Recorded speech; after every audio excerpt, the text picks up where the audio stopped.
Entendido. Gracias, gracias, Señor, por este día, Señor. Te damos gracias porque nos tienes aquí reunidos para poder aprender de tu palabra, Señor. Ábranos el entendimiento, Señor, y dale, Esteban, Señor, las palabras correctas que lleguen a nuestro espíritu para poder entender lo que tú quieres enseñarnos el día de hoy, Señor. Te damos gracias por cada una de las personas que están acá y por las personas del resto del grupo que no se pueden reunir por diferentes motivos, Señor, para que también tú los exhortes y los llames, Señor, de la manera en que tú sabes, en amor, Señor, para que se reúnan con nosotros, se reúnan con otras personas y sean alimentados de tu palabra. Te lo pedimos en el santo nombre de tu Hijo Jesús. Amén. Amén. Listo. Muy bonito lo que vamos a ver esta semana porque venimos hablando y leyendo varios versículos, ¿verdad? Que empezamos primero con Josué, después estuvimos viendo a Jueces, que son libros definitivamente muy fuertes a nivel de toda la lucha que el espíritu, que el pueblo de Israel empezó a tener y que toda esa lucha que de alguna manera representa la lucha que nosotros tenemos que tener con respecto al pecado y cómo podemos nosotros, cómo tenemos que sacar totalmente el pecado de nuestra vida. Entonces, pero siguen siendo muy fuertes a nivel de todo eso, todo lo que el pueblo de Israel estaba pasando. Y hemos estado haciendo varios estudios con respecto a cómo es que lo que vamos leyendo se incorpora dentro de una lógica del estudio bíblico que hemos estado revisando. Y entramos en el libro de Ruth, que es un libro, bueno, pequeñito, ya los que llevamos la lectura al día, ya hoy terminamos, son solo 4 capítulos, pero es como un oasis ese libro de Ruth, y habla sobre el plan que tiene Dios en nuestra vida. Y por eso es que el estudio de esta semana se llama así, Jesús y su plan en nosotros, basado en el libro de Ruth. Hace poquito hay una iglesia que a mí me gusta mucho seguir, que hace estudios muy teológicamente fundamentados, ¿verdad? Y hace muchas series, entonces a mí me gusta mucho y la tengo ahí en mis podcasts. Se llama, es que tengo Bethel Church, pero esa no es de Bethel Church, se llama New Life Church, que tengo ganas de ir a visitarlo un día, está en Colorado. Y ellos hicieron un estudio, bueno, 4 estudios, cuatro prédicas sobre el libro de Ruth, uno por cada capítulo.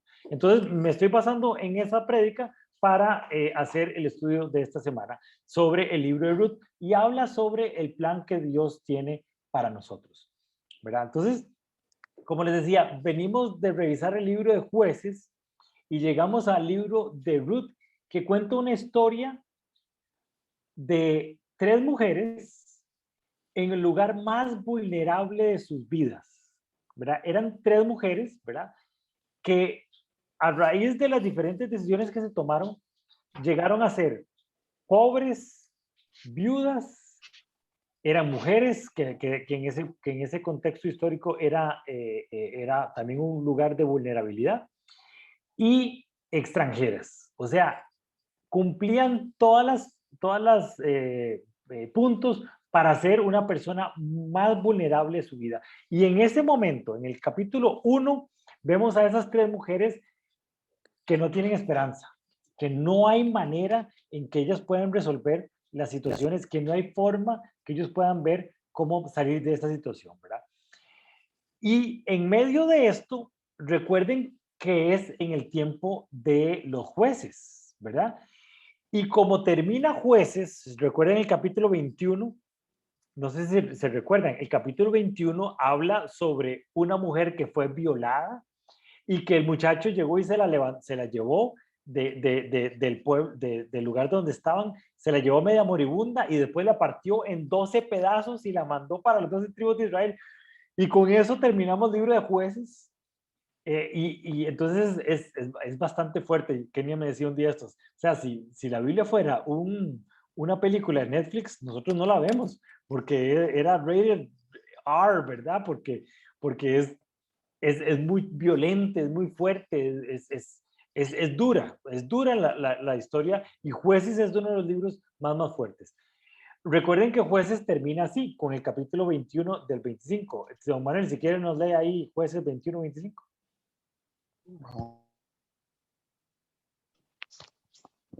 Ok, vamos a ver.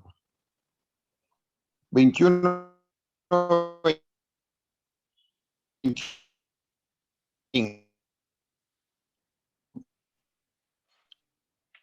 En esos días, Israel, ¿me escuchó? No, se me quedó pegado, Manuel. Ok, Pero otra estamos vez. leyendo Jueces 21-25, ¿correcto? Ujú. En esos días, Israel no tenía rey. Cada uno hacía lo que le parecía correcto según su propio criterio. Entonces, en ese contexto es que está el escrito Jueces, ¿verdad? Y Jueces habla mucho, y este versículo se repite mucho en varios capítulos de Jueces, y entre la historia más macabra, volví a decir esto, ¿verdad? Y una historia macabra y volví a decir esto. Es para nosotros ahora muy fácil, porque nosotros tenemos ya la Biblia en un solo compendio. Recuerde que la Biblia es un compendio de libros. De hecho, la palabra Biblia quiere decir libros. Y simplemente es que recopilaron todos los libros y dicen, esta es la palabra de Dios. En el tiempo de Jueces no había este compendio. Tenían la Torá, que son los primeros 5 libros de la Biblia, y después tenían algunos otros escritos que iban haciendo ahí. En Jueces, obviamente, no tenían toda la historia del Antiguo Testamento y mucho menos la del Nuevo Testamento. Nosotros tenemos la Biblia, pero además, y de acuerdo a lo que estábamos hablando con Halder, tenemos también una cultura, tenemos, por ejemplo, una de las cosas más importantes que se logró hacer es el credo. El credo es una oración que no es bíblica, o sea, no está en la Biblia, pero de alguna manera logró sintetizar en qué es lo que creemos. Creemos un solo Padre, Dios Todopoderoso, creador del cielo y la tierra, todo lo visible y lo invisible. Eso logró hacer como un compendio de lo que nosotros creemos. Y cuando uno lee la historia de cómo fue que se fue formando la iglesia, y primeramente la iglesia católica, vemos cómo el credo fue un gran triunfo, que pudieron poner de acuerdo a un montón de culturas y decir, ok, en esto creemos, porque hay muchas culturas que creían que Jesús no era Dios y creían que Jesús era mitad hombre, mitad Dios. Y no, Jesús es totalmente Dios y totalmente hombre. Y un montón de cosas que son pequeñas sutilezas que al final de cuentas separa mucho a la gente. Pero en Jueces no había eso. Cada uno hacía con su propio criterio lo que les parecía. Y a veces vemos que el propio criterio no era como muy correcto, ¿verdad? En el asunto. Vemos que la gente tomaba decisiones y se trataba de seguir la ley de Dios, pero no tenían claro por dónde era. Entonces, por eso son esas historias tan macabras y tan fuertes. Pero entonces, Jueces termina con eso y después viene Ruth con esto. Dafne, si quieres, léanos Ruth 1:1.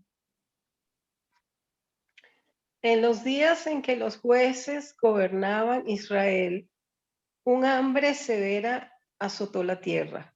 Por eso, un hombre de Belén de Judá dejó su casa y se fue a vivir a la tierra de Moab junto con su esposa y sus 2 hijos. Entonces vemos que hay una relación totalmente directa, ¿verdad? Cuando vemos todas esas historias de jueces, en esos tiempos es que la historia de Ruth pasa. Y entonces decimos, qué duro es el libro de Jueces, ya estoy cansado de tantos golpes, tantas guerras, tantas cosas.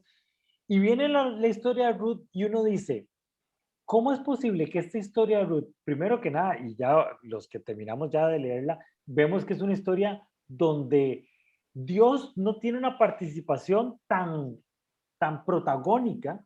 O sea, no hay un Dios de grandes milagros, no hay un Dios que bota murallas con solo darle vueltas, no hay un Dios que tira comidas de la tierra, desde el aire. No hay un personaje que es súper poderoso como Sansón. O sea, no es donde vemos grandes manifestaciones de milagros de parte de Dios. Pero sí vemos como en Ruth 1:1, estas tres mujeres súper vulnerables, su vida es transformada. Y entonces es un libro muy lindo donde nos da a nosotros la esperanza de que Dios tiene control. Es la manera de Dios de decirnos, no importa lo que pase en la tierra, yo siempre estoy cuidando de ustedes y no estoy dormido. No importa que la gente haga lo malo, no importa que haya tanta guerra, no importa que haya tanta momentos difíciles, yo estoy ahí y yo no me duermo. Y me encantó este versículo porque ese espíritu de desesperanza que tenía Ruth muchas veces lo tenemos nosotros y tenemos que recordarnos este Salmo 121. Kenita, si querés leernos el Salmo 121 del 3 al 8, que nos da esa esperanza de que Dios está ahí. No permitirá que tu pie resbale, jamás duerme el que te cuida, jamás duerme ni se adormece el que cuida de Israel. Señor,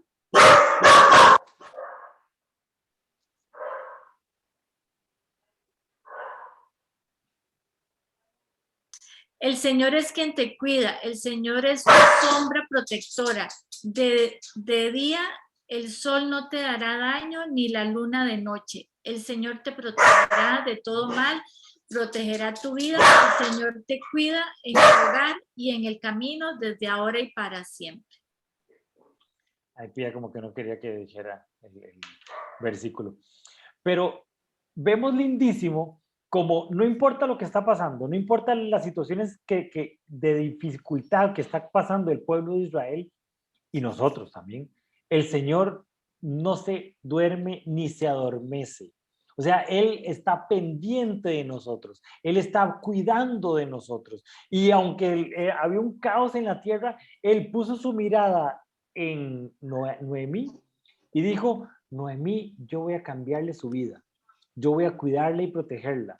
No importa que también tengo que resolver un montón de asuntos, ¿verdad? Y a veces nos pasa así cuando vemos cómo Dios actúa. O sea, a veces decimos, Dios está más preocupado de que la tierra gire, los problemas climáticos.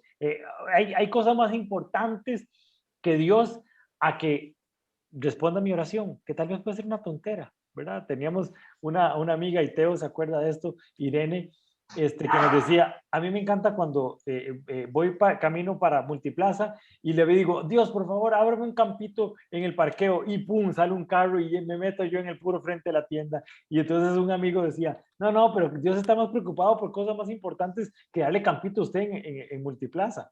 No, Dios se preocupa por los detalles más pequeños. Dios está ahí pendiente, Dios está oyendo nuestras oraciones y Él se preocupa y también se preocupa de lo grande y se preocupa de nuestra oración para abrirnos campito Multiplaza. Voy a llamar a Irene un día para recordarle. Pero es ese espíritu de este salmo que tiene el libro de Ruth, ¿verdad? Y el libro de Ruth es un libro donde Dios actúa de una manera sutil. Dios actúa de una manera no tan evidente, podríamos decir, pero no deja de ser milagrosa. Entonces empezamos nosotros a ponernos unos anteojos en donde vemos el plan de Dios, pero lo vemos en las pequeñas cositas también. Lo vemos en todas las situaciones cotidianas. Vemos como Dios mueve su mano y va haciendo su plan. Por eso es que el estudio hoy se pone Jesús y su plan en nosotros, porque vemos su plan y vemos cómo Él va cambiando y va transformando la vida de la gente con pequeñas cositas y muy sutilmente. Aquí en el libro de Ruth, cuando en contraposición de lo que vemos en el libro de Jueces, donde vemos grandes manifestaciones de Dios todopoderoso. Dios lo hace de una forma o también lo hace de la otra, ¿verdad? Entonces, tenemos 4 capítulos y cada capítulo vamos a hablar sobre un tema, ¿verdad? Y en el primer capítulo vemos la lealtad bíblica. Vamos a revisar cómo es que nosotros tenemos que relacionarnos con personas y cuál es la enseñanza que tenemos Ruth en el capítulo 1, ¿ok? Entonces, la mentira de este mundo nos dice que nosotros necesitamos menos personas, que los amigos deberían de ser 2 o 3 personas y las demás personas simplemente sobran. Y entre menos personas tenga usted relación, es mejor, porque ocupamos menos personas, y es mentira. Dios nunca ha dicho que nosotros necesitamos poquitas personas. Más bien Dios nos dice que seamos un pueblo, que seamos una comunidad, que nos relacionemos con personas. Y es difícil relacionarse con personas. Es difícil poder mantenernos juntos con un grupo de personas que al final de cuentas vamos a pensar cosas diferentes, y tal vez es un poco lo que hablaba Halder ahora. A veces es muy difícil poner de acuerdo con la gente y lo más fácil es llegar y separarnos. No, usted piensa aquello, yo pienso esto, mejor cada uno para su lado. Ese no es el plan de Dios. El plan de Dios es que nosotros nos soporten y nos ayuden, y que nos veamos como una gran familia que somos. Y es la enseñanza del pueblo, perdón, del libro de Ruth.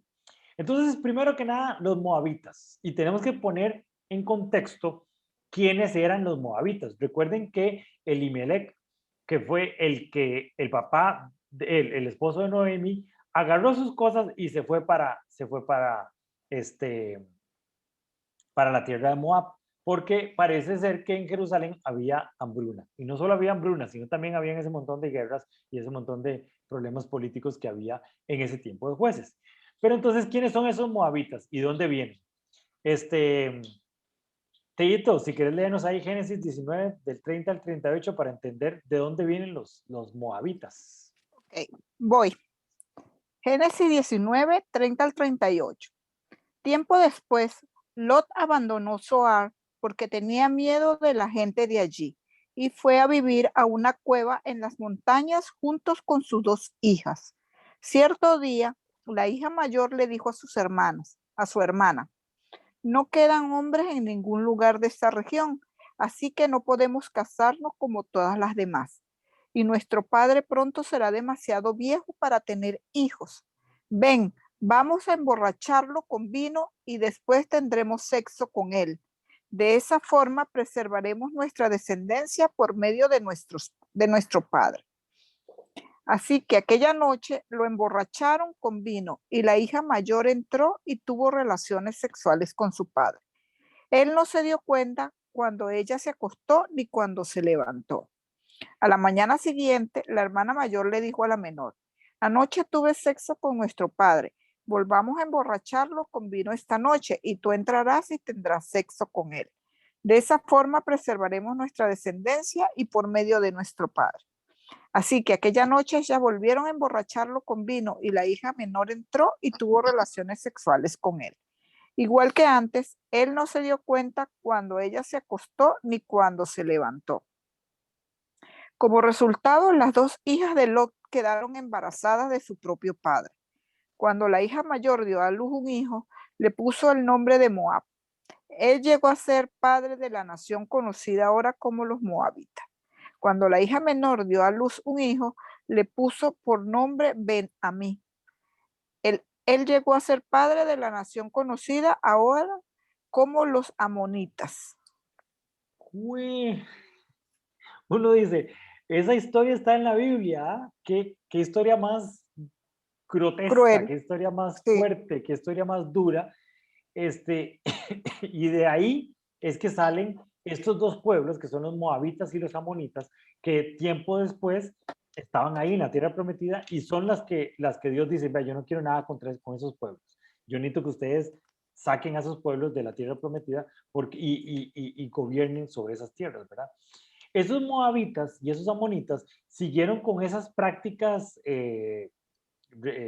sexuales torcidas. Acuérdense, este pasaje de Lot es exactamente después de que Sodoma y Gomorra fueron destruidas. Lot sale corriendo, se va con su esposa, la esposa se queda y vuelve a ver para atrás, se convierte en estatua de sal, y él se va con sus 2 hijas.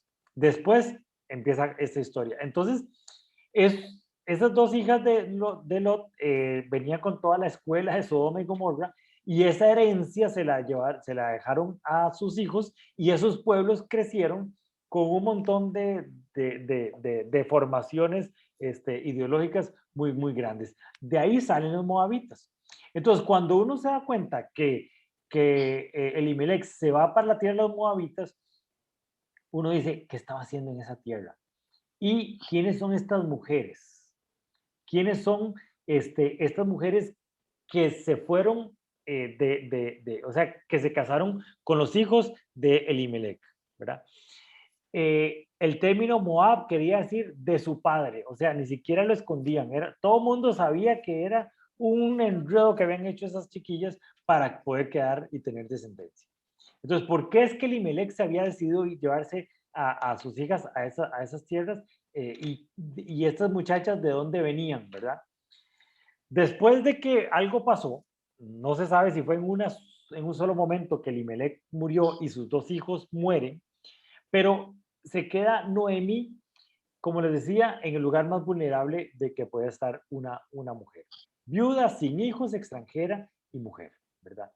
Porque ella no podía trabajar, ella no podía heredar, ella no podía, o sea, y ya era pasada en años, entonces ya estaba difícil que su vida podía ser arreglada, ¿verdad? Y de ese pueblo, maldecido por Dios, porque Dios no tenía buenos ojos para el pueblo moabita. De hecho, en Levíticos y en Números habla muy fuerte Dios sobre estos pueblos. Sale una mujer que es la protagonista del libro, que es Ruth. O sea, Ruth es moabita. Ruth viene con toda esa herencia sexual extraña y con toda esa situación tan complicada de ese pueblo moabita, y sin ser bendecida por Dios. O sea, recuerden que en este tiempo era el pueblo escogido por Dios, y los que no eran el pueblo escogido por Dios eran los enemigos de Dios. Entonces hay que tener claro dónde estamos nosotros para entender el contexto político de esta historia. Y pasa esta situación con Ruth, que Ruth sabía cómo era el asunto y sabía qué es lo que tenía que hacer. Entonces, Adri, si quieres leernos ahí Ruth 1 del 13b al 15. Dice, por supuesto que no, hijas mías. La situación es mucho más amarga para mí que para ustedes, porque el Señor mismo ha levantado su puño contra mí. Entonces volvieron a llorar juntas, y Orfa se despidió de su suegra con un beso, pero Ruth se aferró con firmeza a Noemí. Mira, le dijo Noemí, tu cuñada regresó a su pueblo y a sus dioses. Tú deberías hacer lo mismo. Veamos la situación que estaba pasando Noemí. Noemí dice, mi esposo me trajo aquí y Dios se enojó conmigo y me castigó. Esa era la posición que tenía Ruth en este momento. De hecho, ella dice, ya no me llamen Noemí, llámenme Mara. Mara quiere decir amarga. O sea, lo único que me falta a mí en esta vida es morirme, porque ya todas las calamidades cayeron sobre mí, porque Dios está enojado conmigo, ¿verdad? En esa situación, ella le dice, vea, Dios se enojó conmigo, pero ustedes no tienen nada que ver en el asunto. Orfa y Ruth, vayan ustedes y hagan lo que ustedes quieren y a ustedes les va a ir bien. Yo estoy perdida, yo ya no tengo posibilidad de resolver mi vida de alguna forma. Entonces, esta era la situación que Noemí estaba pasando, y ese era el corazón de Noemí. Orfa dice, sí, está bien, yo me voy, y voy a seguir mi vida. Y Ruth dice, no, yo voy a tener una situación diferente. Y aquí vemos un momento espiritual importante en Ruth. Vemos una reacción poco natural para Ruth, porque recordemos que Ruth no tenía arraigo, ni siquiera con Noemí, era simplemente la suegra, ni con el pueblo de Israel. Pero aquí empezamos a ver las sutilezas de la mano de Dios y cómo Ruth tiene una reacción totalmente diferente a lo que se espera, y uno dice, aquí pasó algo raro. aquí vemos la mano de Dios. Y aquí vemos cómo se transforma y cambia. Y este es uno de los pasajes más lindos. De hecho, en muchas bodas lo usamos. De hecho, en mi boda en la boda de nosotros, de Kenita y mía, fue un pasaje muy, muy importante. Y como hoy estamos de aniversario, cumpliendo 18 años de casados, entonces, Kenita, léenos ahí Ruth 1, 16 al 17. Wow. Sí, hoy, hace 18 años leímos esto. No me pidas que te deje y que regrese a mi pueblo. A donde tú vayas, yo iré. Donde quiera que tú vivas, yo viviré. Tu pueblo será mi pueblo y tu Dios será mi Dios. Donde tú mueras, allí moriré y allí me enterrarán. Que el Señor me castigue severamente si permito que algo nos separe aparte de la muerte. Pero lo leímos en una versión más bonita. Me acuerdo que era más romántica la versión en la que lo leímos. Fue muy lindo porque cuando estábamos escogiendo ahí qué versículos íbamos a decir y todo, a mí esta parte de tu pueblo será mi pueblo y tu Dios será mi Dios, me parece que es como una unión y un pacto que hace uno con su esposa, y por eso se usa mucho en bodas, y a mí me encantó. Y de hecho, eso es para mí personalmente un pacto que yo hice con Dios de que Kenita, y aquí vamos juntos y no importa lo que nos pase, pero aquí vamos juntos. Ok. Ese también es el escogido de Ileana y mi persona. Qué Para la casualidad. boda. Sí, tu pueblo será mi pueblo y tu Dios mi Dios. Uh-huh. Como dice Esteban, estamos juntos. Exactamente. Bueno, pues es lo que Obviamente, Ruth... Uh-huh. obviamente que en el Señor, ¿no? Uh-huh. O sea, la pareja está hombre y mujer y Dios. Exactamente. Por eso es que uno usa mucho este pasaje, pero tiene que ponerlo en contexto de que el matrimonio usted lo hace, es un pacto que usted hace con Dios, de que usted va a mantenerse con su esposa, ¿verdad? No es un pacto que usted hace con su esposa, es un pacto que usted hace con Dios. Okay. Correcto. Y ahí sí usted tiene que ser uno con Dios. Pero bueno, Ruth, no sabemos por qué, no sabemos qué le picó, pero tiene un cariño tan grande por su suegra que empezamos a ver los milagros de Dios, ¿verdad? Que la nuera quiera tanto a la suegra, es el primer milagro que vemos ahí donde Ruth. Pero no, mentira, yo quiero mantener a mi suegra. Pero entonces Ruth dice, ok, aquí vamos juntas y nada va a separarnos y aquí vamos a salir juntas de esta. Y entonces las sutilezas de la mano de Dios cambiando corazones y transformando corazones. Y ese es el primer mensaje de Dios y del libro de Ruth y cómo Dios empieza a manifestarse en el libro de Ruth. Entonces, en el momento, Ruth hace un pacto de vida con Naomi. Cuando dice, donde tú mueras, ahí moriré y ahí me enterrarán. Eso era un pacto que estaba haciendo, que los moabitas lo tenían muy claro. Era, vamos aquí hasta la muerte, ¿verdad? Y muchas veces en nuestra vida entran personas que nosotros decimos, esta persona, algo tenemos, hay una química diferente, pero aquí vamos a hacer cosas juntos. Y es importante, y nosotros como pueblo de Dios tenemos que asociarnos con personas que nos lleven a lugares, que caminemos juntos, que hagamos equipo y que nos transformemos y cambiamos el lugar donde estemos. Y eso es lo primero que entendemos en el libro en el primer capítulo de Ruth, ¿verdad? Y tiene mucho que ver con este pasaje, con este salmo, que me pareció lindísimo, que cumple y nos da marco teórico de esta relación que Ruth tenía con Noemi. ¿Ok? Halder, si quiere, léanos ahí este salmo. Voy. Andaba anteojos. Bueno, Salmo. ¿Qué?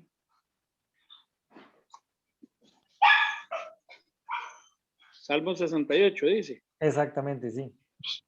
Padre de los huérfanos. Es que vuelco el teléfono y me sale ya, ahora sí. Padre de los huérfanos, defensor de las viudas. Este es Dios y su morada es santa. Dios ubica a los solitarios en familias, pone en libertad a los prisioneros y los llena de alegría. Pero a los rebeldes los hace vivir en una tierra abrazada por el sol. Vean qué bonito, porque vemos aquí que Dios está preocupado porque nosotros tengamos nuestro grupo de apoyo. Dios está preocupado para que nosotros no andemos solos, porque nunca ha sido el plan de Dios que andemos solos. Y cuando cuando Noemí estaba ahí solita, sin hijos, sin esposo, y con estas dos mujeres, Dios dice, yo no puedo dejar a Ruth ahí abandonada. Yo no puedo hacer que ella se mantenga ahí. Voy a ponerla y voy a buscar ese defensor de viudas, en este caso, que eran dos viudas. Eran tres, Orfa, Noemí y Ruth, eran tres viudas que estaban ahí y ocupaban un defensor, ocupaban una persona que los sacara, y Dios mete su mano y dice, yo no las voy a dejar abandonadas. Igual como veíamos en el versículo en el otro salmo, que Él no está dormido, Él no se adormece, Él está pendiente de nosotros y está preocupado por nosotros. ¿Okay? Entonces, en la familia siempre es el inicio del trabajo de Dios. Dios, antes de hacer un pueblo escogido, antes de que salieran los israelitas, Dios primero formó una familia, junto con Abraham, Sara e Isaac. Armó esa familia y después de que esa familia, con la bendición de Dios, de ahí creó el pueblo, creó la nación. No hace al revés. Él siempre se preocupa por la familia. Por eso es que el enemigo ataca tanto las familias, porque el enemigo sabe que el núcleo, que lo más importante es la familia. Por eso es tan importante que nosotros tengamos la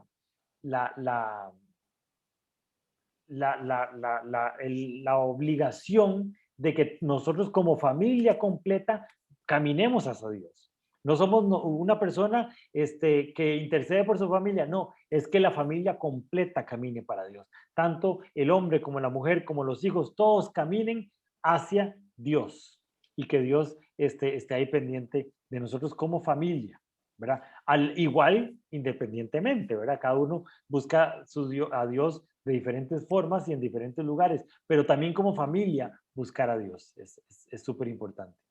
Y entonces, la vulnerabilidad de la vida a veces nos obliga a tener ese lugar de cuidado y protección y nos encierra y nos dice, no, mejor solo, que no me agredan, que no me golpeen, que no me lastimen.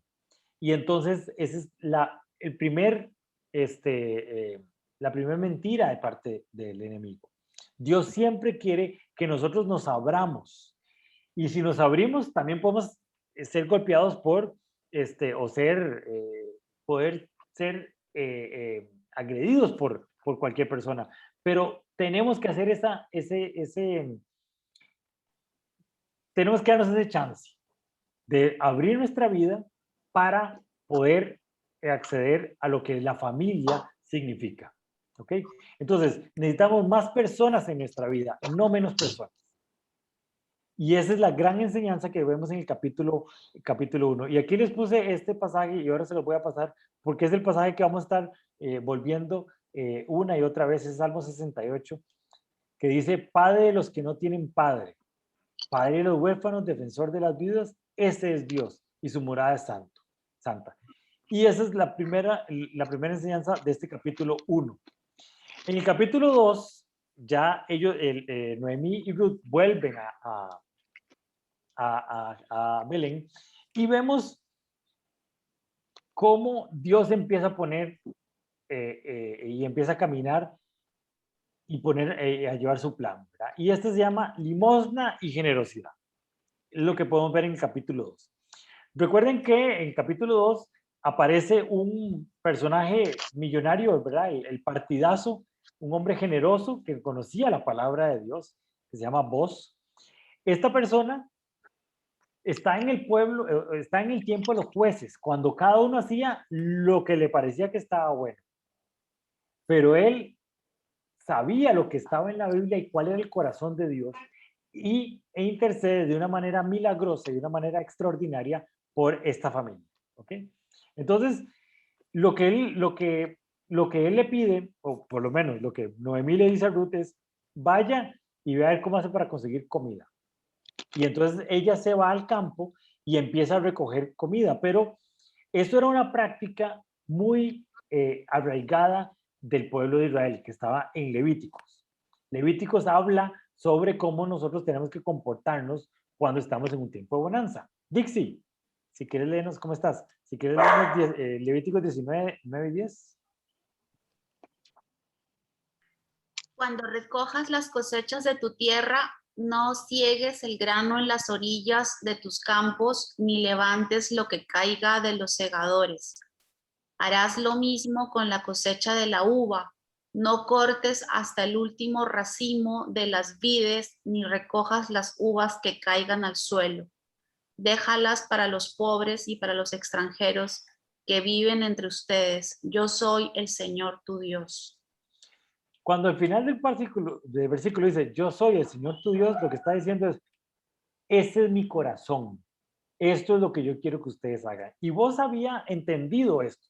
¿Qué quiere decir? Era en una propiedad grande que tuviera usted, o sea, sáquele provecho, es suya, usted la ha trabajado, usted se la ganó, pero no arrase con todo. En las esquinas, en las orillas de los campos, déjele bastantes, y no eran una que otra matica, y no eran una uva que cayera y que estaba media podrida. No, no, no, no. Dejen las matas llenas de uvas para que las personas pobres vayan y cieguen. Y si se les caen, no importa, no las recojan. Si no les entró en la canasta, no las recojan.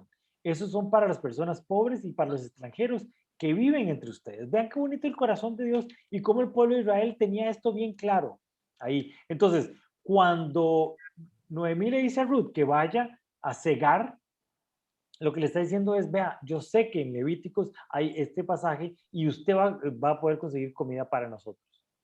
Boaz tiene una actitud especial con Ruth y le dice, bueno, si tiene sed, vaya y tome fresco de donde mis sirvientes y vaya y llévese bastante y va a poder llevar bastante comida a su casa. Porque, y aquí mezclamos mucho con lo que vimos la semana pasada, vos sabía lo que había hecho Ruth. Vos sabía que Ruth no había dejado botada a Noemí. Y que vos sabía que Ruth tenía más esperanza de poder salir adelante en su vida. Pero Noemí ya no, ya ella era mayor, ya no iba a conseguirse un esposo y entonces iba a estar muy difícil que ella pudiera rehacer su vida. Pero vos conoce el corazón de Ruth y su testimonio y dice, esta mujer es diferente, esta mujer tiene un corazón diferente, esta mujer ha sido transformada y yo voy a honrar esa actitud que tiene Ruth tan bonita con Noemí. Una cosa es cuando usted se encuentra 10 colones tiradas en el piso, pero esto que estaba diciendo el pueblo de Israel era como que si usted encontrara un fajo de billetes de 50,000 colones tiradas en el piso. Y la gente, y Dios le dice a la gente, si se le cayeron, déjenlos ahí, no los junten, porque va a haber un pobre que lo va a ocupar. Y esto es lo que vos sabía, y esto es lo que vos tenía en su corazón, porque era racimos de uvas, racimos de trigo, o sea, no era uno o que otro, eran grandes racimos, y Ruth se lleva todo eso y es para bendición para la vida de Ruth y de Noemí. Y es que hay dos momentos difíciles en los que son más difíciles poder bendecir a otros. Cuando tenemos poco y cuando tenemos mucho. Muchas veces la gente que tiene mucho le cuesta más aprender a dar. Porque si proporcionalmente es una cantidad muy grande. Si yo antes ganaba 5,000 colones y daba 1,000 colones, uno dice, bueno, son 1,000 colones. Bueno, si después empecé a ganar 5 millones de colones, de que dar 1 millón de colones, y dices, no es mucho. Entonces doy menos. Pero proporcionalmente está dando menos. Tiene que deberíamos de aprender a dar proporcionalmente. O sea, si antes dábamos un 10% de lo que nosotros ganábamos y ese 10% era poquita plata, ahora que Dios nos ha bendecido y nos da mucho, aprendemos a dar el 10% aunque sea mucha plata. Entonces hay dos momentos difíciles en la vida cuando es difícil bendecir a las demás personas. Cuando tenemos poco y cuando tenemos mucho también. Y hay que tomar en cuenta eso para dónde está nuestro corazón y si estamos claros de qué es lo que Dios tiene para nosotros y quién nos ha hecho que nosotros tengamos mucho. Vos sabías que esos campos llenos de bendición, Dios se los había dado. Y Él le tocaba bendecir a las personas que menos lo tenían. ¿Ok? Y es muy diferente cuando usted aprende a dar limosna que cuando usted aprende a ser generoso. Dar limosna es dar de lo que nos sobra. Entonces uno llega, cancela todas sus deudas, hace todos sus pagos y si le sobra un poquito de dinero, entonces lo doy a los pobres. Pero ser generosos es dar lo que Dios nos pide que demos. Y hay que tener mucho cuidado. O sea, nosotros estamos dando limosna o estamos siendo generosos. Estamos entendiendo que lo que tenemos es porque Dios nos lo ha dado. Y si Dios nos lo ha dado, entonces tenemos que trabajar de acuerdo a las reglas de Dios. ¿Okay? Y esta es la gran enseñanza que vemos en el capítulo 2. Después vemos cómo Ruth tiene una relación, tiene una actitud que es un poco rara y un poco difícil de entender. ¿Ok? Teito, si quieres leernos Ruth 2, 10 al 12.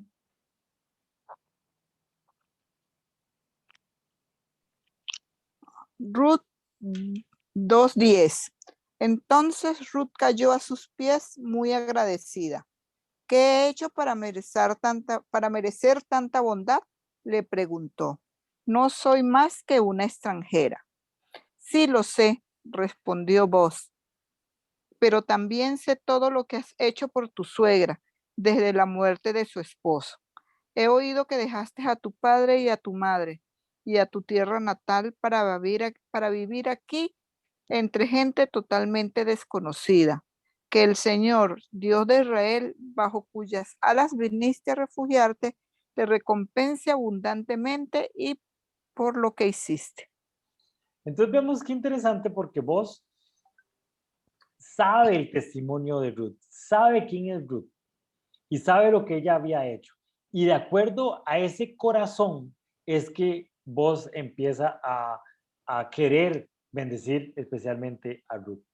Porque igual Dios sabe lo que nosotros estamos haciendo y muchas veces creemos que Dios está dormido, que Dios no se fijó en las buenas obras que estamos haciendo, pero Dios sabe cuando nuestro corazón está en el lugar correcto y sabe y es bueno para bendecirnos y para cumplir la regla de la siembra y la cosecha. Ruth había sembrado generosamente. Ella no tenía mucho dinero. Ella dijo, yo no voy a dejar botada a Noemí. Y ese corazón tiene una consecuencia de que vos empezó a sembrar en Ruth generosamente.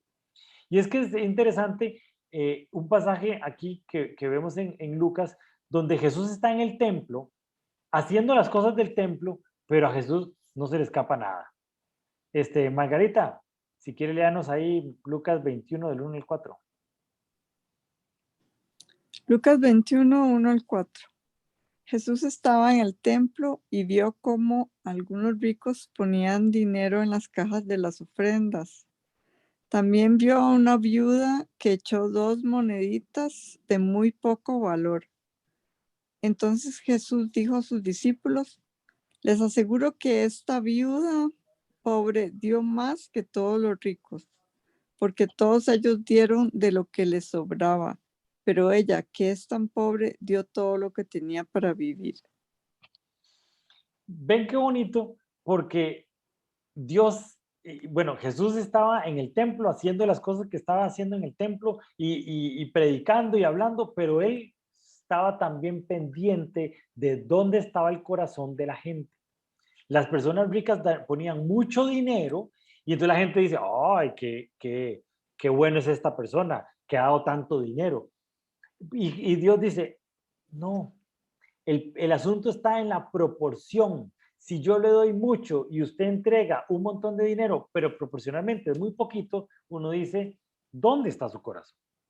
Su corazón está en que las demás personas vean lo rico que es. En cambio, esta persona pobre, esta viuda pobre, dio todo lo que tenía para vivir, aunque era muy poquito. Y ahí está el secreto del asunto. La generosidad tiene que ver con entender de dónde viene mi bendición y ser consecuente a ese entendimiento, ser consecuente a lo que Dios ha hecho por mí y entonces yo le retribuyo a Él de acuerdo a lo que Él ha hecho por mí. Y tener los ojos abiertos. Dios tiene los ojos abiertos a lo que está pasando. No es que Dios se le pasa cuando nosotros tenemos un corazón en el lugar adecuado. ¿Ok? Si quiere, don Manuel, léanos ahí 1 Timoteo 5:8. Aquellos que se niegan a cuidar de sus familiares, especialmente los de su propia casa, han negado la fe verdadera y son peores que los incrédulos. Una de las cosas que se ha dado cuenta todas las empresas o todas las organizaciones que ayudan a las personas pobres se han dado cuenta que la pobreza llega más fácilmente a la gente que no tiene grupos de apoyo. Si usted tiene un grupo de apoyo, ya sea una familia, una iglesia, que le dé el sustento, no necesita todas las ayudas sociales de la ciudad, por ejemplo, sino usted va a tener esos grupos, esas personas que le pueden ayudar. Tanto puede ser en situaciones económicas difíciles o situaciones personales difíciles también. Por eso es tan importante la familia. Y es otra vez lo que nos recuerda el libro de Ruth. Lo importante de tener gente que nos apoye, gente que esté ahí en las buenas y en las malas, gente que nos ayude a pasar por esos momentos difíciles y que nos saque adelante. Por eso es tan importante que usted tenga su grupo de apoyo, que usted tenga su gente donde puede recuperar. Por si cuando llega a pasar un momento difícil, usted las tiene a mano. No es que usted busque a la gente nada más cuando tiene momentos difíciles, que muchas veces nos pasa. Estamos muy bien, no ocupamos a nadie. Empezamos a tener problemas y empezamos a buscar gente. Y entonces la gente dice, es muy bonito, ahora sí se acuerdan de uno. Entonces, esto es la segunda parte del Salmo que estábamos viendo, porque hace muy claro que Dios nos cuida, pero nos mete en familias. La manera de que Dios nos cuida es que nos mete en familias. Familias que pueden ser de sangre o familias que pueden ser familias del corazón. Entonces aquí les puse otra vez el pasaje. El padre de los que no tienen padre. Y leíamos, Padre de los huérfanos, defensor de las viudas, ese es Dios y su morada santa. Pero la segunda parte es igual de importante. Dios ubica a los solitarios en familias, pone en libertad a los prisioneros y los llena de alegría. Me parece lindísimo porque nos dice, ok, yo voy a cuidarlos a ustedes, pero lo que voy a hacer es ubicarlos en familias, para que sea la familia la que las saque. Al final de cuentas, vos tenía una cierta obligación como familiar de Elimelech para redimir a Noemí y a Ruth y a toda su familia. Era más o menos una obligación porque tampoco era que si vos querías hacerlo, no lo hace y no estaba mal visto ante la ley. Pero Noemí sabía que si alguien podía ayudarlo a ella, era su familia. Y entonces busca ese asunto de la familia. Y aquí vamos al capítulo número 3 y el tema que vemos, esa fe desesperada. Cuando ya no hay más recursos, cuando ya no hay nada que hacer, hacemos y caminamos en una fe desesperada. ¿Qué hacer cuando no hay más opciones en la vida? Cuando Dios está al final de nuestro camino. Cuando decimos, ya no hay un mañana. Hay que entender que Dios no llega tarde. Que Dios no llega temprano. Dios llega a tiempo, en el momento en que tiene que ser. Muchas veces nosotros creemos que Dios es nuestra última opción y no. Dios tiene que ser nuestra única opción. Y eso lo vemos en el capítulo número 3, donde hay un cambio en el corazón de Noemí. Recuerdan que Noemí en el capítulo 1 decía, déjeme sola, yo voy a morirme, ya no me digan Noemí, llámenme Mara porque ya mi vida se acabó. Pero aquí vemos un cambio en el corazón de Noemí. Ya hemos visto un cambio en el corazón de Ruth, que no sabemos de dónde salió eso. Noemí, Ruth, con una cultura moabita, con un pensamiento sin ningún arraigo al pueblo de Israel, ella dice, su Dios será mi Dios, y hay un cambio de corazón. Y ahora en el capítulo 3 vemos un cambio de corazón en el corazón de Noemí. Ya ella no tiene esa idea de que voy a morirme y esto es lo único que me toca. No, ella ya tiene un hilo de esperanza, una lucecita de esperanza y dice, aquí yo me arraigo y aquí yo voy a ver cómo hago para salir adelante. Halder, yo no sé si puede leernos ahí Ruth 3, del 1 al 3. Ruth 3, 1 al 3. Un día Noemí le dijo a Ruth, hija mía, es tiempo de que yo te encuentre un hogar permanente para que tengas un porvenir asegurado. Vos es nuestro pariente cercano y él ha sido muy amable al dejarte recoger grano con las jóvenes. Esta noche estará aventando cebada en el campo de trillar. Mira, haz lo que te digo. Báñate, perfúmate y vístete con tu ropa más linda. Después baja al campo de trillar, pero no dejes que vos te vea hasta que termine de comer y de beber. Y aquí se los pongo bien claro. Esto que tenemos aquí no es un curso para conseguir novio. No piensen que esto es un curso para conseguir novio. Es muy diferente lo que está pasando aquí. Primero que nada, Noemí dice, es tiempo de que yo te encuentre un hogar permanente. Ya no es esa posición de que, no sé, Dios va a saber qué va a hacer en su vida. No, no, no. Ya Noemí dice, ok, tengo una estrategia y vamos a movernos de acuerdo a esa estrategia. Ya el tiempo de sufrimiento pasó, ya el tiempo de tristeza pasó, ya el tiempo de luto pasó y ahora necesito que usted cambie esa actitud, cambie ese corazón y vamos a tener la bendición de Dios. Dios nos va a sacar de esto, Dios nos va a ayudar y nos va a restaurar. Entonces no pensemos que aquí estamos hablando sobre cómo conseguir novio punto 1.1. No, estamos viendo un cambio de corazón, muy parecido al cambio de corazón que vemos en un pasaje de David. David a mí me encanta el personaje de David porque es bien tortero. David se había enamorado de una mujer, de Betsabé, le gustó, Betsabé estaba casada, la vio bañándose un día y se enamoró, se la mandó a traer para el palacio, tuvieron relaciones y Betsabé estaba embarazada. Entonces David le dice, bueno, dígale a su esposo que el esposo estaba peleando la guerra por él. Entonces, tráigase al esposo, pasen la noche y usted le dice que ese carajillo es de él. El esposo no tiene relaciones, dice, yo tengo que ir a pelear por mi rey, porque David es mi rey y yo voy a pelear por él, no tengo tiempo para estas cosas. Al final de cuentas, David no manda a matarlo, pero lo manda en el primero de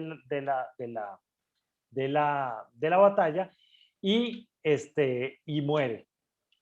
Y entonces David dice, mire, yo voy a traerme a Betsabé a vivir conmigo y el hijo, voy a hacerlo como hijo mío.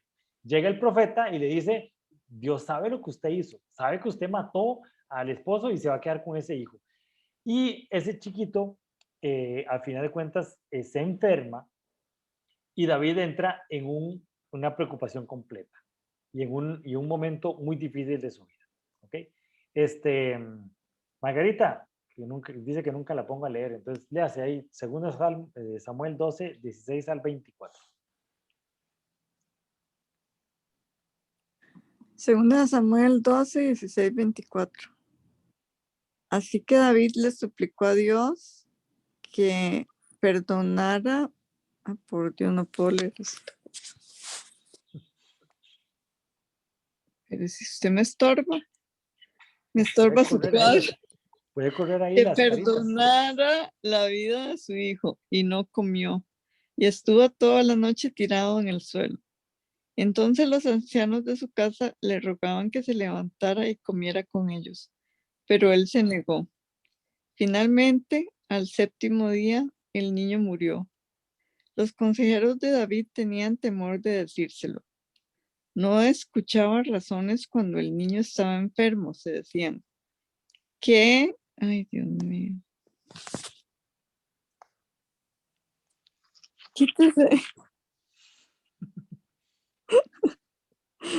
¿Por dónde iba? ¿Qué locura hará cuando le digamos que el niño murió? Cuando David vio que susurraban entre sí, se dio cuenta de lo que había pasado. ¿Murió el niño?, preguntó. Sí, le contestaron. Ya murió. De inmediato David se levantó del suelo, se lavó, se puso lociones y se cambió de ropa. Luego fue al tabernáculo a adorar al Señor y después volvió al palacio donde le sirvieron comida y comió. Sus consejeros estaban asombrados. No lo entendemos, le dijeron. Mientras el niño aún vivía, lloraba y rehusaba comer. Pero ahora que el niño ha muerto, usted terminó el duelo y de nuevo está comiendo. Ayuné y lloré, respondió David, mientras el niño vivía, porque me dije, tal vez el Señor sea compasivo conmigo y permita que el niño viva. Pero ¿qué motivo tengo para ayunar ahora que ha muerto? ¿Puedo traerlo de nuevo a la vida? Un día yo iré a él, pero él no puede regresar a mí. Luego David consoló a Betsabé, su esposa, y se acostó con ella. Entonces ella quedó embarazada y dio a luz a un hijo, y David lo llamó Salomón. El Señor amó al niño. Este pasaje es muy interesante porque vemos esa actitud de David, de pena, de luto, de tristeza. Al final de cuentas el niño muere y los consejeros dicen, este mae, yo no sé, se va a tirar de una ventana cuando se dé cuenta. Y él no, se levantó del suelo, se lavó, se puso loción, se ungió, dicen algunas versiones, y se cambió de ropa. O sea, es ese cambio de pensamiento donde ponemos nuestra esperanza en Dios y Dios dice no. A veces nos encanta cuando Dios nos dice que sí, pero David estaba ayunando y estaba preocupado para que ese niño viviera y Dios dijo no, me lo voy a llevar. Y entonces él no recrimina a Dios, no se enoja con Dios, dice, esa es la voluntad de Dios. Ya no puedo hacer nada, ya no tengo por qué tener esa actitud de luto, entonces me baño, me unjo, me cambio de ropa y eso tiene que ver con un corazón diferente. Y eso es lo que Noemí le pide a Ruth. Vea, aquí no estamos para migajas, aquí ya no estamos nosotros para pobres, aquí vamos a salir de la mano de Dios. Cambie su actitud, cambie usted, báñese, póngase loción, únjase y vamos a cambiar esa actitud y vamos a salir adelante de esta situación. Entonces, no es, como les decía, no es un curso práctico para tener novio, es la manera en que nosotros transformamos nuestro corazón de acuerdo a la esperanza que tenemos en Dios. Y eso fue lo que le pasó a Ruth. Empezó a cambiar ese corazón y ese tiempo de luto y de amargura y empezó a asociarse con Dios y a practicar lo que se llama intercesión encarnada. Eso es un nombre que me pareció muy vacilona, que lo que quiere decir es, ok, una cosa es orar y otra cosa es orar, pero sabiendo cuál es el plan de Dios y moviéndose al plan de Dios. No es así como, vamos a orar para ver si Ruth tiene esposo. No. Oramos, sabemos que Dios tiene bendición para Ruth, entonces vamos a empezar a movernos y a caminar hacia eso. Por eso es una intercesión encarnada, o sea, nosotros intercedemos por una persona pero con acciones, no solo con una oración. Y muchas veces nuestra oración es siempre importante, pero hay otras cosas que también podemos hacer. Entonces, caminar de acuerdo a esa identidad y lo que Dios nos encomendó hacer en nuestro propósito. Caminamos, no solo oramos, sino oramos y caminamos y nos asociamos con Dios para lo que Dios tiene para nosotros. Eso es muy parecido a lo que le pasó a Jesús en Marcos 2, 3 y 4. Dafne, si quieres léenos ahí, Marco. De pronto llegaron a la casa 4 personas. Llevaban en una camilla a un hombre que nunca había podido caminar. Como había tanta gente, subieron al techo y abrieron un hueco. Por allí bajaron al enfermo en la camilla donde estaba acostado. Llegan 4 hombres y ven ese gentío y dicen, lo intentamos, pero tranquilo, vamos a seguir orando para ver cuando Dios quiera hacer su milagro. Es una actitud que nos pasa mucho a nosotros. Vemos una situación, vemos un parre y decimos, lástima, vamos a seguir orando. Dios siempre quiere bendecirnos y somos nosotros los que tenemos esa bendición. La oración muchas veces la usamos como excusa para ser pasivos. Vamos a orar, vamos a ayunar y no voy a hacer nada. Y Dios dice, no, ore, ayune, pero camine, haga cosas, transforme su realidad. Usted sabe quién es usted sabe quién soy yo y usted sabe el propósito que tiene. Caminemos, asociémonos y trabajemos. Y esa es la intercesión encarnada que tiene Ruth. Y sucede esta cuestión rarísima, fuertísima y sobre sobre lo que pasa entre Ruth y Boz. Y recuerden que Ruth es moabita. El asunto sexual de las moabitas era un tema que estaba, de hecho, en el Antiguo Testamento muchas veces, donde inclusive Moisés había dicho, mire, si usted, israelita, se casa con una moabita, esa persona no es parte del pueblo de Israel. Tienen que pasar 10 generaciones para ver si es considerada como parte del pueblo de Israel. Porque recuerden de dónde venían los moabitas. O sea, era un pueblo que se había hecho la costumbre de agarrar a hombres judíos, sacarlos de sus dioses y ponerlos a adorar otros dioses. Y era un tema muy difícil. Y Ruth sabía la carga que tenía encima de ella por ser moabita. Y que iba a llegar donde vos y que vos le vas a decir, ay, sí, tenía que ser moabita para que se me ponga bonita aquí. Entonces, por eso es que es una fe desesperada, porque Ruth pone toda la carne en el asador, dice, aquí voy o con todas con vos o voy con nada. Dixie, si querés leernos ahí Ruth 3 al 9.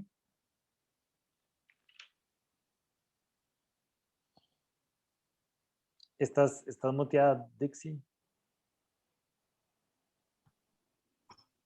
¿Quién eres?, preguntó.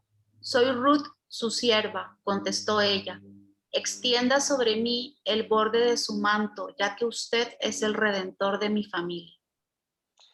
En el capítulo 2, Boz le había dicho a Ruth, yo sé quién es usted, yo sé lo que usted ha hecho, yo sé lo que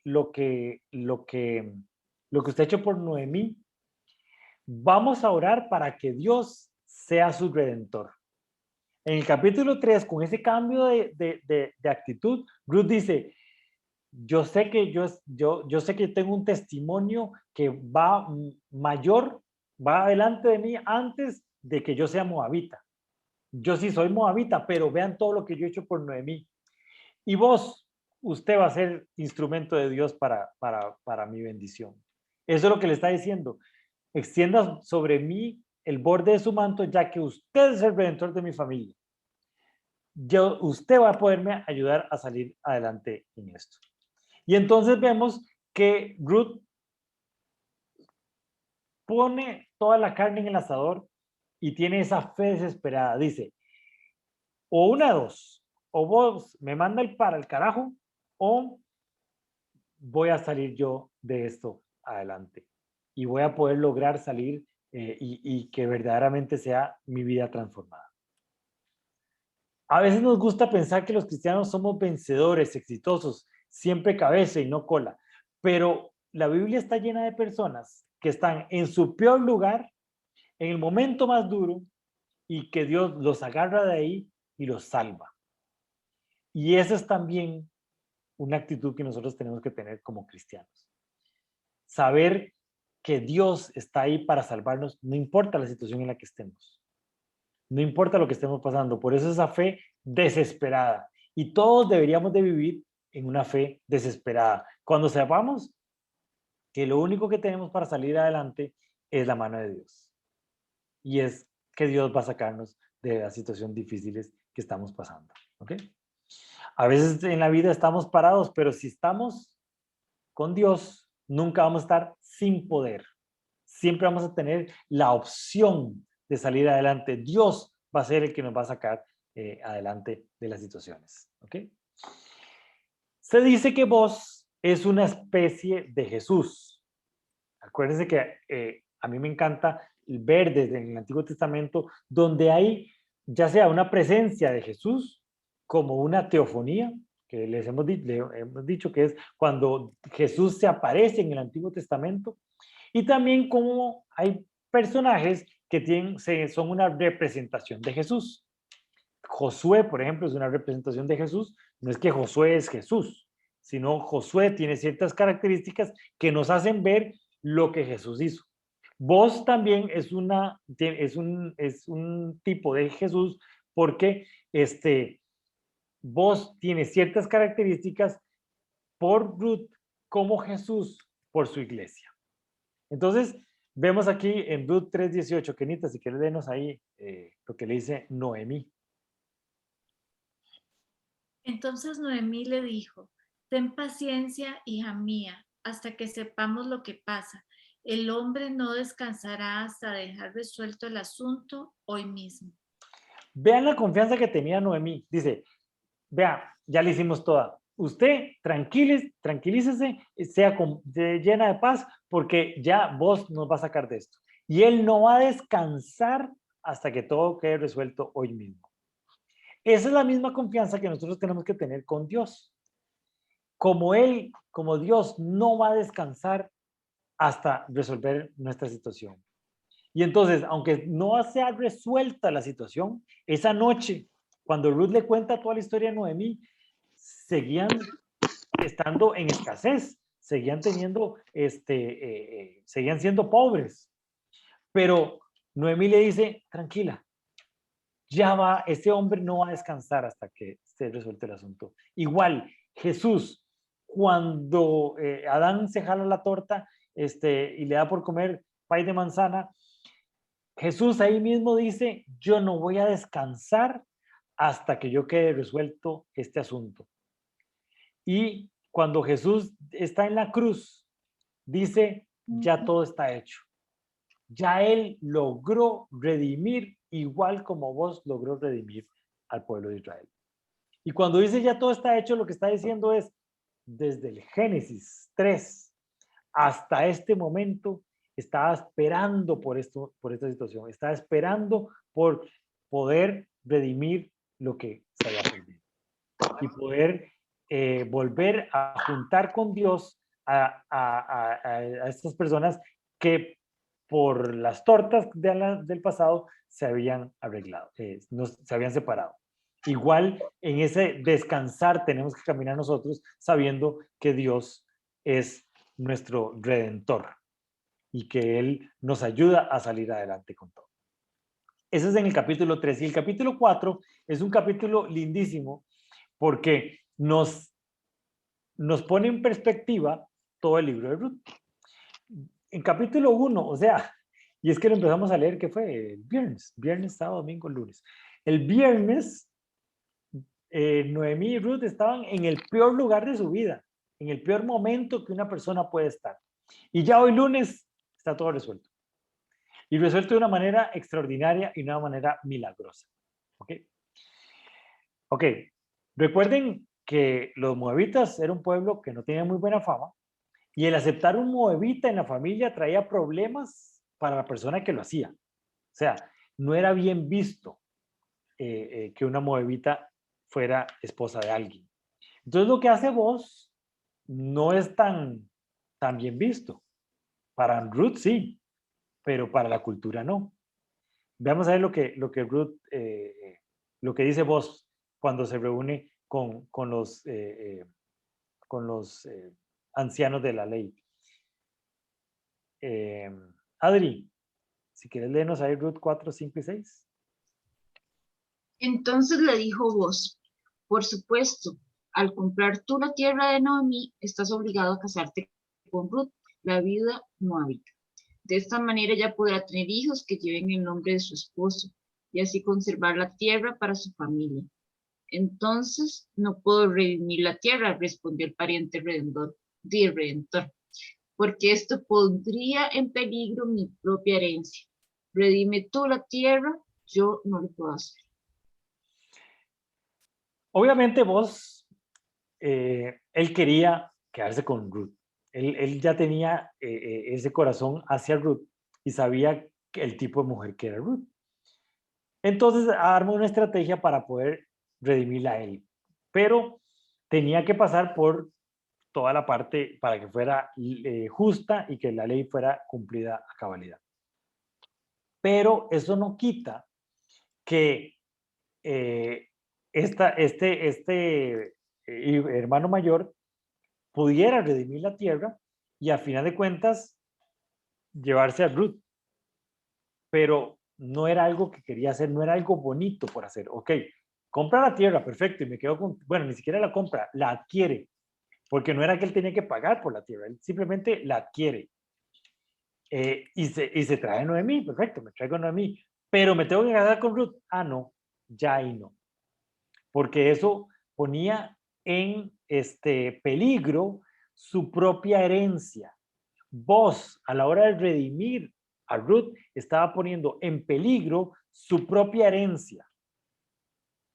Entonces vemos, cuando vemos esta misma relación con vos, con Jesús, vemos que Jesús tiene que hacer un acto que esté completamente alineado a la ley.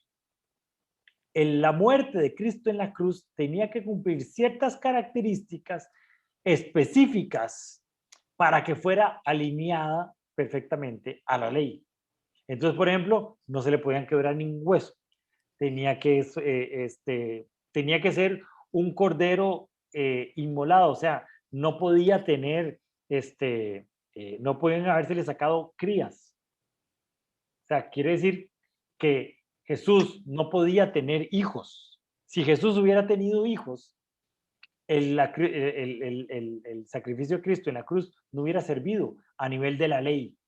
Entonces, por eso un tema a veces tan pequeño que empiezan a decir, no, que Jesús se había casado con María Magdalena y tenía hijos, se hubiera paseado en todo el acto redentor de Cristo, porque tenía que cumplir exactamente la ley.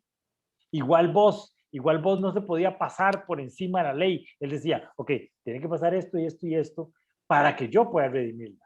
Y yo quiero redimirla. Entonces arma esa estrategia. ¿Sí? Entonces primero vemos los dos actos de redención como actos totalmente alineados a la ley. Y es que así es como actúa Dios. Dios no se pasa por encima de la ley. Dios cumple la ley.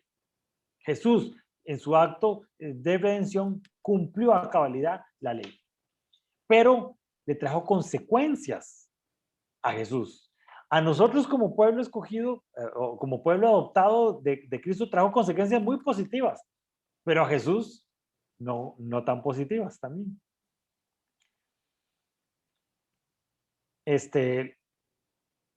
Vemos ahí en 2 Corintios 5:21. Don Manuel, si quiere léanos ahí, 2 Corintios 5:21. Al que no cometió pecado alguno, por nosotros Dios lo trató como pecador, para que en él recibiéramos la justicia de Dios. Jesús se convirtió en pecado. Y convertirse en pecado era separarse de Dios. Jesús nunca se ha separado de Dios. Nunca se había separado de Dios. Pero eso marcó la vida de Jesús. O sea, no solo Jesús entregó a nivel físico su cuerpo para perdón de nuestros pecados, sino también en la parte divina, la parte de Dios, también hubo una consecuencia.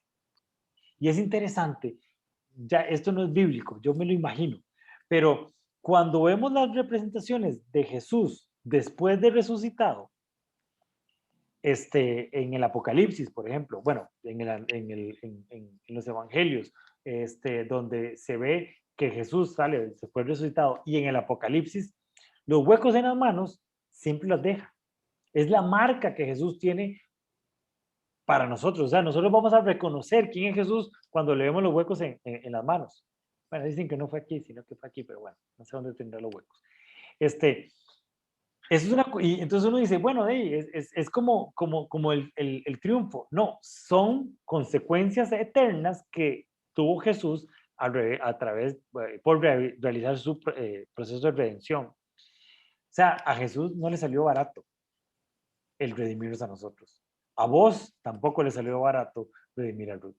Y es una enseñanza muy bonita para entender el amor que tuvo Jesús para nosotros, que tuvo consecuencias eternas. También el amor que tuvo Jesús por nosotros.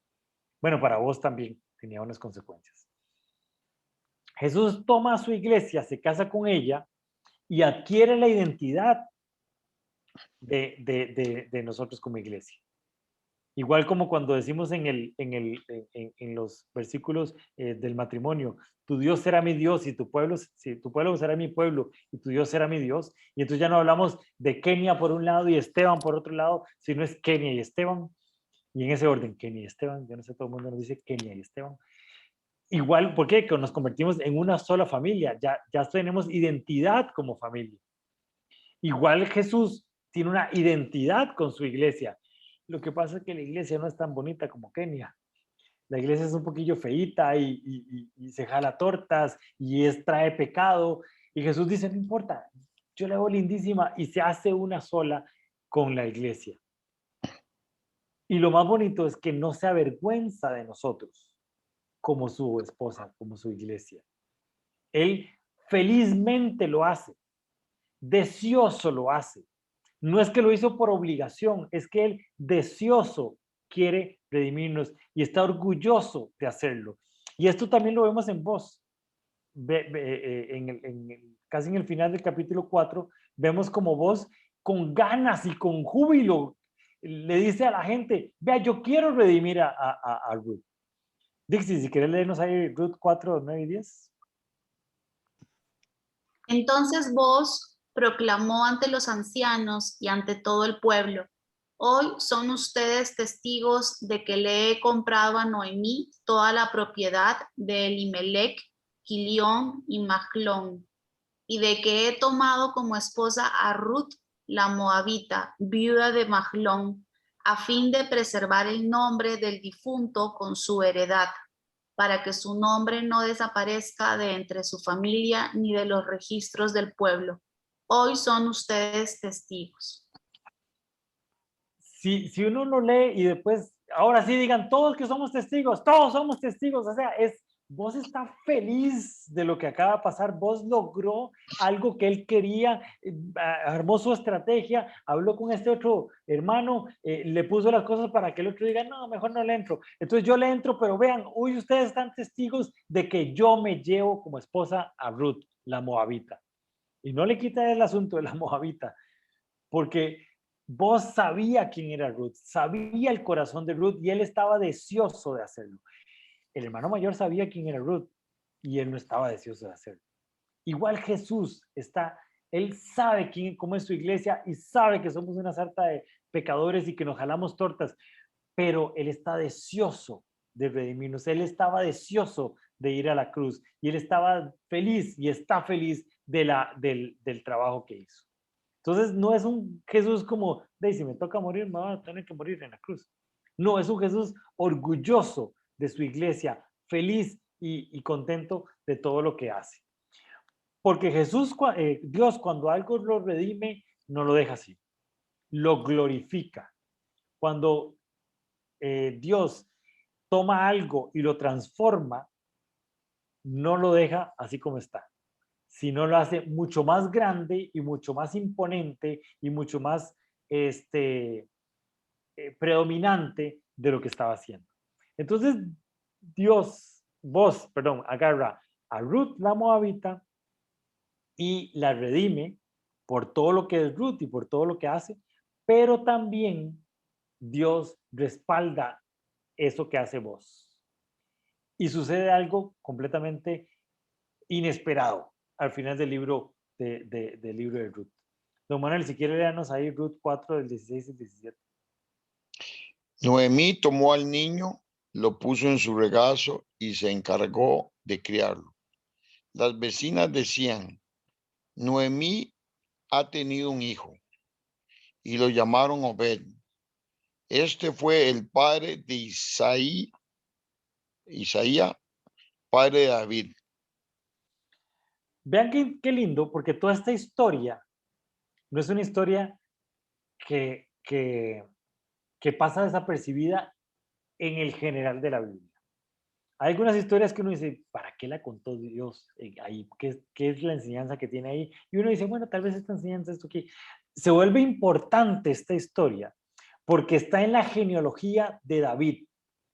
David, o sea, el estar en la genealogía de David significa estar en la genealogía de Jesús.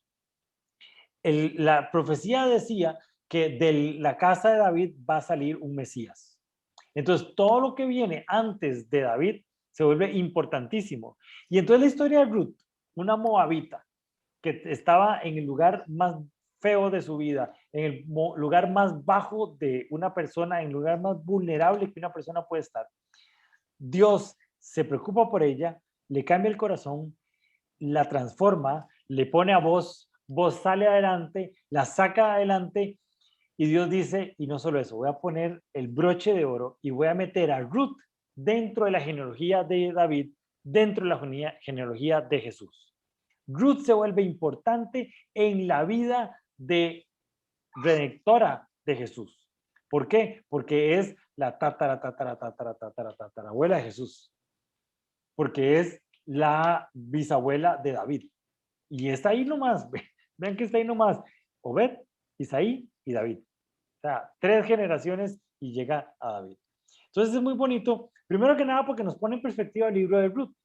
Acuérdense que venimos hablando jueces, hablamos del libro de Ruth y ahora después vamos a hablar de primera y segunda Samuel. Vienen los libros de primera y segunda Samuel y después primera y segunda de Reyes.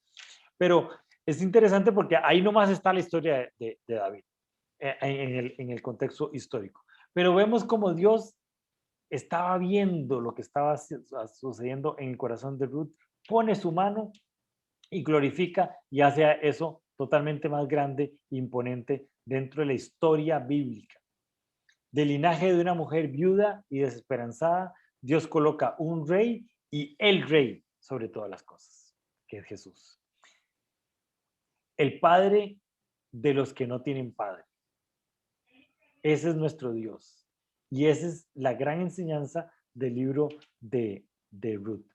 Dios actúa de muchas formas, algunas veces derrumba murallas, levanta hombres superpoderosos, otras veces hilvana hechos, personas, corazones que cambian nuestro destino. Tengamos los ojos bien abiertos para ver la mano de Dios presente en nuestra vida y recibamos el regalo que es las personas que Dios nos pone alrededor de nosotros. Tener los ojos abiertos para ver, mire, esto no pasó por casualidad. Esto pasó porque Dios está pendiente de mi vida y Dios quiere transformar mi vida. Y eso es lo que tengo del estudio de hoy. No sé si tienen algún comentario. ¿Qué les ha parecido el libro de Ruth? Chiqueteco, el libro de Ruth. Bueno, a mí no me quedó muy claro qué era lo que vos estaba como perdiendo o sea, ¿por qué no le era tan bueno quedarse con Ruth? Porque era moabita. Entonces, y los moabitas no eran bien vistos para el pueblo de Israel. De hecho, Dios hablaba muy mal de los moabitas. Y Moisés en Levíticos decía, mire, si usted se casa con una moabita, usted no pertenece al pueblo de Israel. Tienen que pasar 10 generaciones para ser considerados dentro del pueblo de Israel. Entonces, Boaz de alguna manera estaba perdiendo que su esposa fuera y que sus hijos fueran del el pueblo de Israel. Entonces, él estaba con posibilidad de perder muchas cosas también, ¿verdad? Entonces, era difícil. De hecho, por eso es que el hermano mayor dijo, no, yo no le entro. Yo no voy a exponerme a perder mi herencia por redimir a una moabita. Entonces, era fuerte lo que podía perder vos.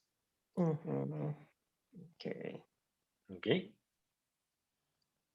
Pero él lo hace, lo más impresionante es que lo hace con un orgullo y con una esperanza de que estaba haciendo lo bueno. Entonces uno conoce el corazón de Jesús también. Ahí. Sí, Manuel.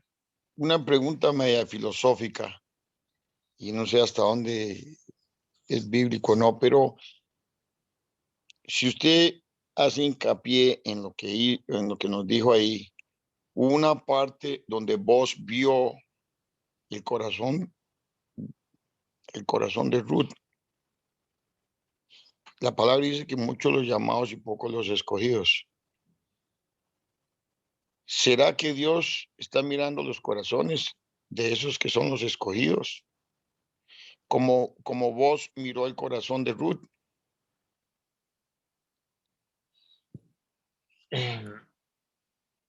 Es un tema complicado porque tiene que ver mucho con la predestinación y eso es un tema teológico bastante complicado.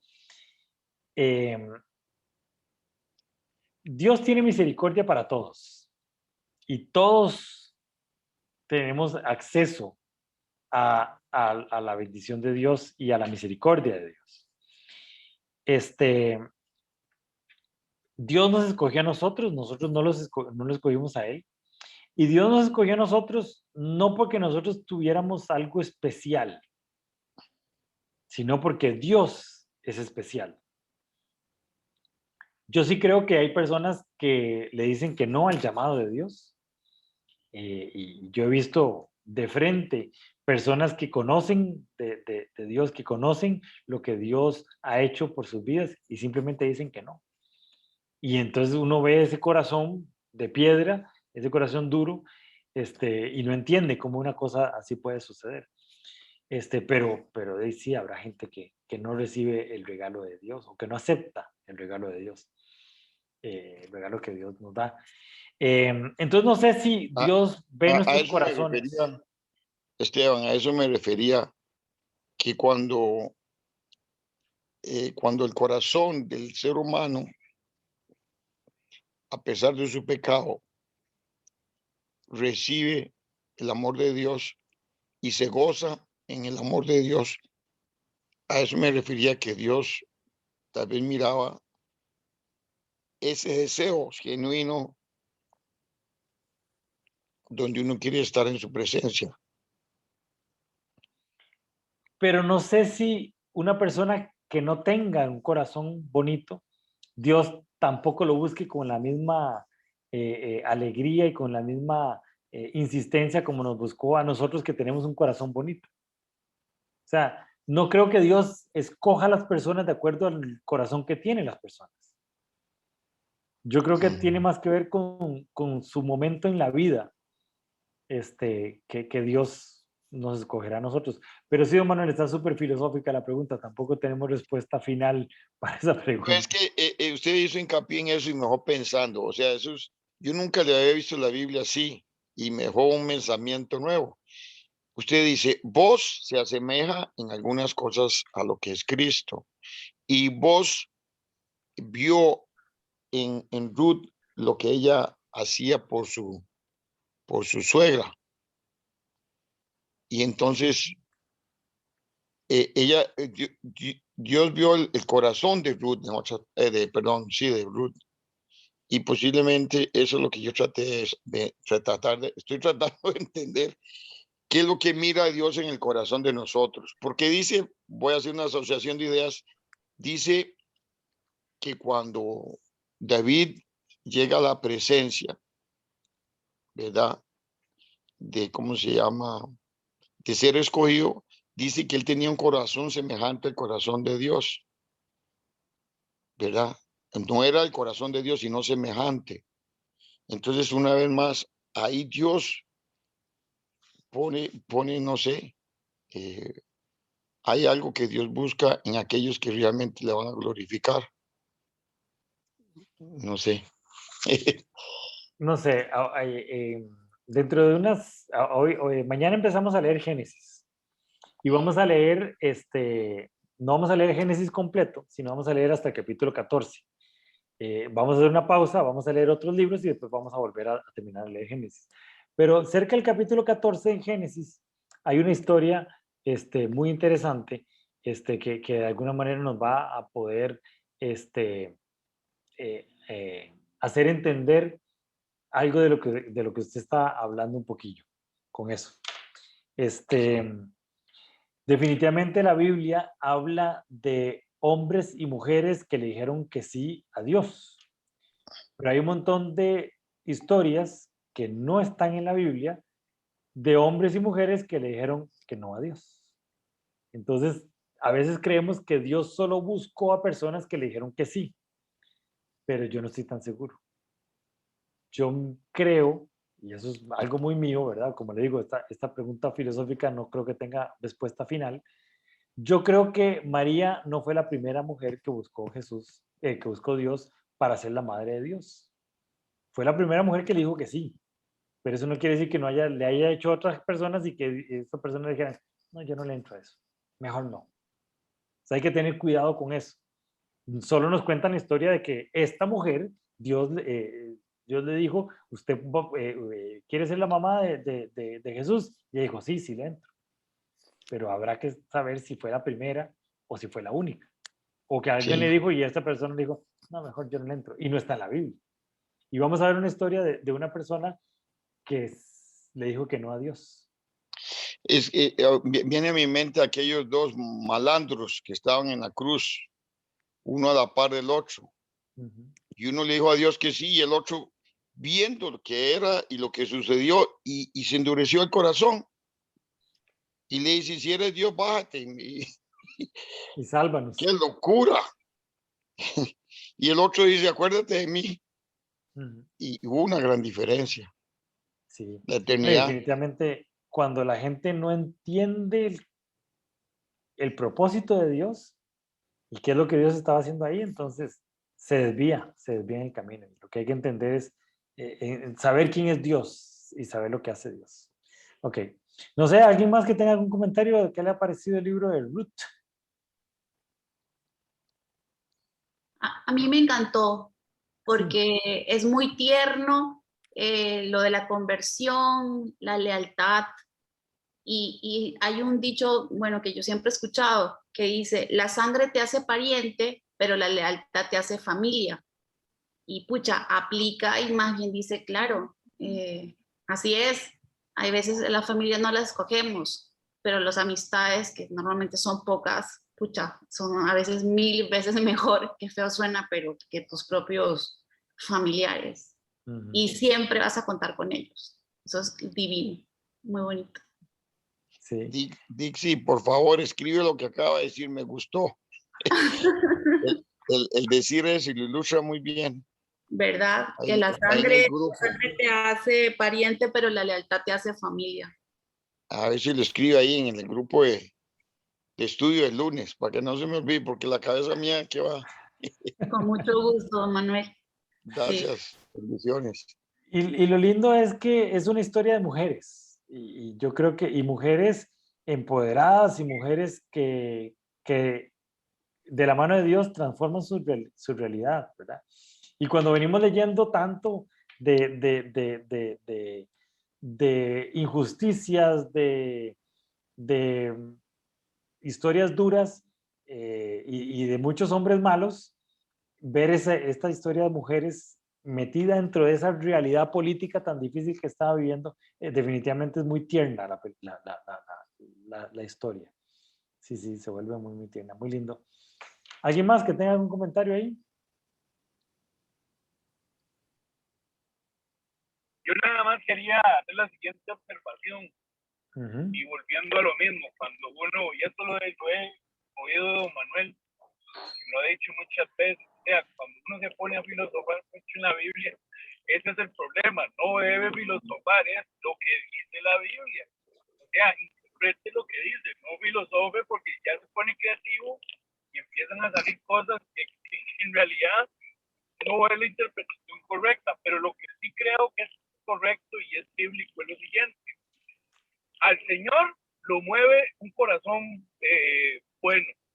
O sea, tan es así que los milagros o las señales más fuertes que hay en la Biblia, en el Nuevo Testamento, fue gente que tenía muy buen corazón, que dice cosas y el hombre inmediatamente hace algo y son segundos y se cumplen los milagros, por decirlo así. O sea, no tuvieron que doblar rodillas 4 ni 5 horas para cumplir el milagro. Son milagros prácticamente de segundos, de 30 segundos y ya está hecho.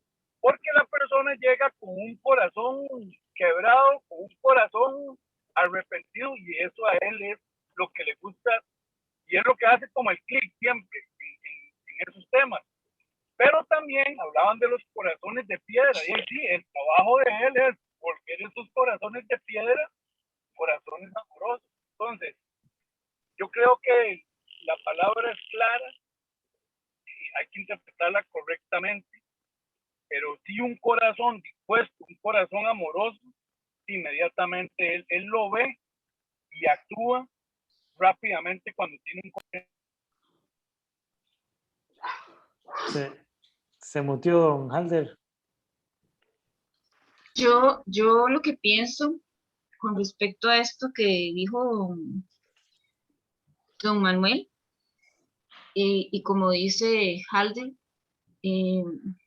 no hay como que filosofar, porque digamos, la misma palabra dice, el Señor es soberano, el Señor tiene elección, Él es quien elige a quienes Él quiere tener compasión y con quienes no. Entonces simplemente las otras personas les endurece el corazón, no les abre el entendimiento para poder ver con luz la claridad, sí, la luz del Evangelio.